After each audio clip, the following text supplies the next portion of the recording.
जय हिंद एवरीवन, स्वागत है आपका वी नेशन 111 के एक नए एपिसोड में। और आज के इस वीडियो में हम बात करने वाले हैं भारत के डिफेंस सेक्रेटरी के एक बयान के बारे में, जो कि उन्होंने भारत के 5th जनरेशन फाइटर प्रोक्योरमेंट को लेकर दिया है। अब यहाँ पर उन्होंने Su-57 और F-35 पर क्या बोला, हम पहले ये जानेंगे। इसमें हाँ है या ना है, हम ये भी जानेंगे। और डिफेंस सेक्रेटरी ने कैसे एक सीक्रेट हिंट दे दिया है, उस पर भी हम बात करेंगे। तो चलिए शुरू करते हैं आज का अपना ये वीडियो।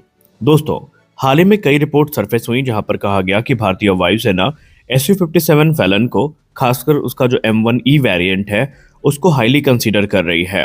रिपोर्ट्स में यह भी कहा गया कि मामला अब डिफेंस एक्विजिशन काउंसिल के सामने है और मंजूरी का प्रयास किया जा रहा है। ये सारी बातें चल ही रही थी और डिफेंस एनालिस्ट जो है वो अपना अपना एनालिसिस सामने रख रहे थे कि हमें Su-57 लेना चाहिए या नहीं लेना चाहिए। इसी बीच में भारत के जो मिनिस्टर ऑफ डिफेंस के डिफेंस सेक्रेटरी हैं, उन्होंने एक बड़ा बयान दिया है। अब इस बयान को दो तरीके से लिया जा रहा है। पहले आइए जानते हैं कि उन्होंने कहा क्या है। उन्होंने कहा कि भारत का 5th जनरेशन फाइटर एयरक्राफ्ट हमारा अपना एडवांस मीडियम कॉम्बैट एयरक्राफ्ट होगा। हमने रूस या अमेरिका के ऑफर पर कोई निर्णय फिलहाल नहीं लिया है। अब यहाँ पर उन्होंने सिर्फ इतना ही कहा है कि हमने फिलहाल कोई निर्णय नहीं लिया है। इस बयान से साफ है कि भारत जल्दीबाजी में कोई भी फाइटर जेट की डील नहीं करना चाह रहा है। भारत पहले चीज़ों को इवैल्यूएट करके आगे बढ़ना चाह रहा है। और अभी भी जो एडवांस मीडियम कॉम्बैट एयरक्राफ्ट है, यही भारत का असली मिशन है। देखिए, अगर हम HAL AMCA की बात करें तो ये स्टेल्थ डिज़ाइन के साथ आने वाला है, जहां पर इसके रेडार क्रॉस सेक्शन काफ़ी अच्छे होंगे, या यूँ कह लें काफ़ी लो होंगे। और इसमें हमें एडवांस एसा रेडार देखने को मिलेगा, जिसके बारे में आप सब भली भांति जानते हैं। सेंसर फ्यूजन कैपेबिलिटी देखने को मिलेगी, भविष्य में सुपर क्रूज कैपेबिलिटीज देखने को मिलेंगी। इसके अलावा इंटरनल वेपन बे, AI असिस्टेड एवियोनिक्स देखने को मिलेंगी। यानी ये केवल एक फाइटर जेट नहीं होगा, ये भारत की टेक्नोलॉजिकल स्वतंत्रता का एक प्रतीक बनने वाला है।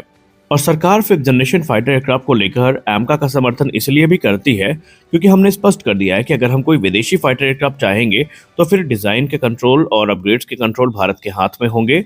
इंटेलेक्चुअल प्रॉपर्टी राइट्स का जो इशू है वो आगे चल के नहीं आना चाहिए, और लॉन्ग टर्म सपोर्ट भी भारत ही संभाले। यानी कि ये सारी चीज़ें फिलहाल AMCA तो मीट कर देता है, लेकिन विदेशी प्लेटफॉर्म इसको पूरा कर पाएंगे या नहीं कर पाएंगे, ये देखना अपने आप में इंटरेस्टिंग है। अब अगर हम ऑफर्स की बात करें तो रूस का विकल्प सबसे ऊपर आज भी बना हुआ है, जहां पर रूस अपना Su-57 M1E वेरिएंट भारत को ऑफर कर रहा है, जिसमें हमने हाल ही के एक डिटेल्ड वीडियो में आपको इसके बारे में बताया था। इसकी स्टेल्थ प्रोफाइल काफ़ी इंप्रूव हो चुकी है, सुपर मनूवरेबिलिटी आ चुकी है, हैवी वेपन लोड को कैरी कर सकता है। और भारत पहले भी FGFA प्रोग्राम का क्योंकि हिस्सा था, तो भारत को इसकी जो इंटरनल जो जानकारी है वो ज़्यादा अच्छे से है। लेकिन पिछली बार भारत इनकी जो स्पेसिफिकेशंस थी, इनकी जो कैपेबिलिटी था, उनसे संतुष्ट नहीं था, खासकर इनके स्टेल्थ और इंजन प्रदर्शन को लेकर के। दूसरा विकल्प है हमारे पास F-35 लाइटनिंग II।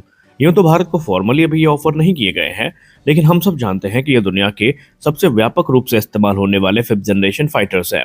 ये अत्याधुनिक स्टेल्थ को लेकर आते हैं। इसकी network centric warfare capability exceptional है, लेकिन इसमें कुछ कमियां भी हैं। पहली कमी तो ये है कि ये बहुत ज़्यादा महंगा है। दूसरा, इसमें टेक्नोलॉजी ट्रांसफर लगभग ना के बराबर है, या यूँ कह सकते हैं कि बहुत ज़्यादा सीमित है। अमेरिका कभी किसी को इसकी टेक्नोलॉजी जल्दी ऑफर नहीं करता। तीसरी चीज़, ऑपरेशनल कंट्रोल पर निर्भरता रहेगी। आप सब जानते हैं कि F-35 ऑपरेट करने वाले जो नेशंस हैं वो हैविली डिपेंडेंट हो जाते हैं अमेरिका के ऊपर, और भारत इस तरह से कभी भी किसी फाइटर जेट के ऊपर अपनी जो निर्भरता है वो नहीं रखना चाहेगा। MRFA को लेकर के भी डिफेंस सेक्रेटरी ने कुछ बड़ा बात कही है।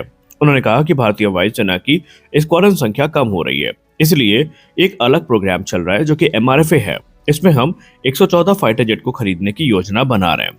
अगर हम सबसे प्रबल दावेदारों की बात करें, या यूँ कह लें स्पष्ट विजेता की बात करें, तो अब वो राफेल ही है। इसमें कोई दूसरा प्लेटफॉर्म देखने को नहीं मिलेगा। इसमें हमें मेक इन इंडिया और टेक्नोलॉजी ट्रांसफर दोनों नीड्स पूरी होती नजर आएंगी। अब यहाँ पर ये भारत की दोहरी रणनीति का एक हिस्सा है। भारत देखिए रणनीतिक संतुलन बनाकर रखना चाहता है। शॉर्ट टर्म और लॉन्ग टर्म दोनों प्लान्स हमारे पास हैं। शॉर्ट टर्म से होगा ये कि MRFA और संभावित FGFA से हमारी जो तत्काल ज़रूरतें हैं ये पूरी हो जाएंगी, जबकि लॉन्ग टर्म में AMCA, तेजस मार्क II जैसे जो प्लेटफॉर्म है वो हमें आत्मनिर्भर बनाएंगे। और यही कारण है कि डिफेंस सेक्रेटरी ने ये कहा है कि हम जल्दीबाजी में निर्णय नहीं करना चाहते हैं। फिलहाल हमने डिसाइड नहीं किया है, इस पर काम चल रहा है।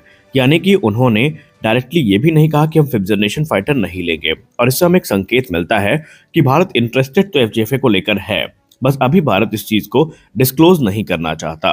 अब असली सवाल ये है कि क्या भारत SU-57 लेगा या F-35 कभी खरीदेगा। देखिए, संभावना पूरी तरीके से खत्म नहीं हुई। मैंने शुरुआत में भी यही बात बोली थी, मैं अब भी यही बात बोल रहा हूँ। सरकार ने किसी प्रोग्राम के लिए दरवाजा बंद नहीं किया है, लेकिन हमारी प्राथमिकता एडवांस मीडियम कॉम्बैट एयरक्राफ्ट ही होने वाली है।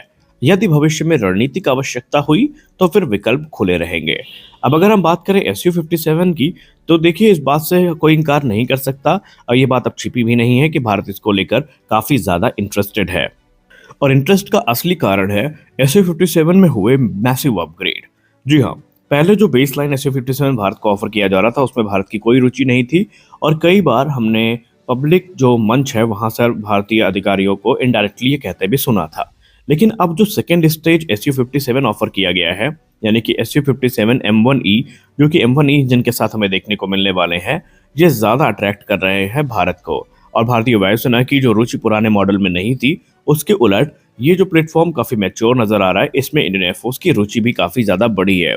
यहाँ पर जो SU-57 में इंजन अपग्रेड हुआ है वो बहुत ज्यादा इसको सपोर्ट कर रहा है। दरअसल आपको बता दें कि जो नए M1E इंजन है ये लगभग मैक 1.6 तक की सुपर क्रूज कैपेबिलिटी प्रदान करते हैं, जो कि आप समझ सकते हैं कि कुछ फाइटर जेट की टॉप स्पीड के बराबर है। इसके अलावा इसमें 15 से 20% का ज्यादा थ्रस्ट हमें देखने को मिलता है। इसके एक्सेलरेशन को सुधारा गया है और इसकी जो डॉग फाइट परफॉर्मेंस है वो ज्यादा पावरफुल इंजन के चलते ज्यादा अच्छी हुई है। इसका थ्रस्ट टू वेट रेशियो भी काफी ज्यादा इंप्रूव किया गया है। मतलब ये ज्यादा तेज है, ज्यादा फुर्तीला है और लंबी दूरी तक रफ्तार बनाए रखने में भी सक्षम है। अब इसके स्टेल्थ को भी सुधारा गया है, क्योंकि SU-57 की सबसे बड़ी आलोचना एक्सपर्ट इसी बात को लेकर करते थे कि ये विमान तो अच्छा है, लेकिन इसमें जो इंजन नोजल है गोल, वो इसे रेडार मैग्नेट बना देती हैं। लेकिन M1E में हमें F-22 रैप्टर जैसा जो फ्लैट 2D नोजल्स हैं वो देखने को मिल जाती हैं। और इंजन स्ट्रक्चर और इनलेट जो गाइड वेन्स हैं इनमें भी बदलाव किया गया है। इससे इनका रेडार क्रॉस सेक्शन और इंफ्रारेड सिग्नेचर कम करने की कोशिश की गई है और उसका फर्क भी हमें दिखता है। इससे विमान का पूरा जो रियर एस्पेक्ट स्टेल्थ है ये बेहतर हो गया है। वहीं इसमें आर्टिफिशियल इंटेलिजेंस और कॉकपिट को भी अपग्रेड किया गया है। दरअसल यहाँ पर छोटे छोटे डिस्प्लेस को हटाकर एक पूरी बड़ी वाइड एरिया डिस्प्ले यूज करी गई है। हेलमेट माउंटेड डिस्प्ले को भी अपग्रेड किया गया है, जिसमें पायलट ठीक उसी प्रकार एयरक्राफ्ट के आर पार दिख पाता है जैसे कि F-35 का पायलट कर सकता है। AI सिस्टम 90% रूटीन टास्क को संभाल सकने के लिए डिजाइन किए गए हैं। इसमें थ्रेड को प्रियोरिटाइज करना, टारगेट एलोकेट करना, सेंसर फ्यूजन के काम संभालना, ये सब AI के थ्रू हो सकते हैं। तो देखते हैं कि भारतीय वायुसेना का निर्णय इसको लेकर क्या होता है।